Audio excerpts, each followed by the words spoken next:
Assalomu alaykum qadrli futbol ixlosmandlari. Haqiqiy futbol kanaliga xush kelibsiz. Bugun biz sizlarga o'zbek futbolida ro'y bergan eng muhim va qiziqarli ma'lumotlarni taqdim etishga harakat qilamiz. Videoni boshlashdan oldin like va podpisatsiya tugmasini bosib qo'yishni unutmang. Biz esa videoni boshladik. Rossiyalik sobiq futbolchi jihada O'zbekistondan nimalar kutayotganini aytdi. SSSR terma jamoasining sobiq futbolchisi Andrey Kanchelskis 2026-yildagi jahon chempionatidan kutayotgan natijalarni aytib o'tdi. Bu safargi jahon chempionatida o'zga va unchalik kuchli bo'lmagan jamoalar ishtirok etadi va bu noqulaylik tug'diradi. Ammo biz qiziqarli terma jamoalarni, jumladan O'zbekiston terma jamoasini kuzatamiz. O'ylaymanki, o'zbekistonliklar o'zlari uchun debyut musobaqada kutilmagan sovg'a taqdim etishlari mumkin, dedi Kanchelskis Eurofutbol.ru'ga bergan intervyusida. Eslatib o'tamiz. AQSh, Meksika va Kanada yashil maydonlarida o'tkaziladigan jahon chempionati 11-iyundan 19-iyulgacha bo'lib o'tadi. Bakabak, bank, dur o'ynang. Mundialda O'zbekistonga kimlar muxlislik qilishini bilasizmi? Rossiyalik taniqli sharhlovchi Dmitriy Guberniyev Sport Express nashriga bergan intervyusida futbol bo'yicha 2026-yilgi jahon chempionatida qaysi terma jamoalarga muxlislik qilishini aytib berdi.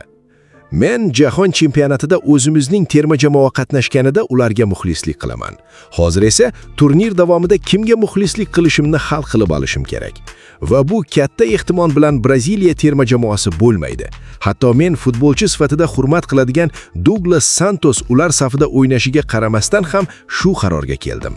Axir O'zbekiston jahon chempionatiga chiqdi-ku, men ularga muxlislik qilaman.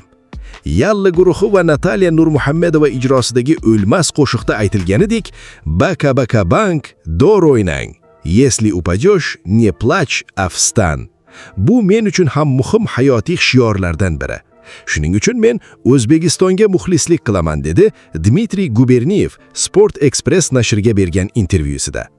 Ta'kidlash joizki, ayni paytda jahon chempionati oldidan tashkil etilgan muhim o'quv mashg'ulot yig'iniga bosh murabbiy Fabio Cannavaro tomonidan jalb qilingan O'zbekiston milliy terma jamoasi futbolchilari orasida Rossiya klublarida o'ynab, bu mamlakat sport jamoatchiligiga yaxshi tanish bo'lgan charm top ustalari bor. Xususan, Eldor Shomurodov Rostovda, Abbosbek Fayzullayev CSKAda, Aston Ururov Spartak Moskva, Ufa va Uralda, Ibrohim Halil Yo'ldoshov hamda Ruslanbek Jiyanov Nijniy Novgorodda, Sherzod Esanov Akronda, Alisher Odilov Ximkida, Jasur Jaloliddinov Lokomotiv Moskva va Tambovda, Huseyn Norchayev Alaniyada, Rustamjan Ashurmatov va Umarali Rahmonaliyev Rubinda faoliyat yuritgan. 2026-yilgi jahon chempionatining final bosqichi 11-iyundan 19-iyulgacha AQSh, Kanada va Meksika yashil maydonlarida bo'lib o'tadi. O'zbekiston milliy terma jamoasi qur'a natijalariga ko'ra K guruhidan o'rin olgan va play-offga chiqish uchun Portugaliya, Kongo Demokratik Respublikasi hamda Kolumbiya futbolchilariga qarshi bahs olib boradi.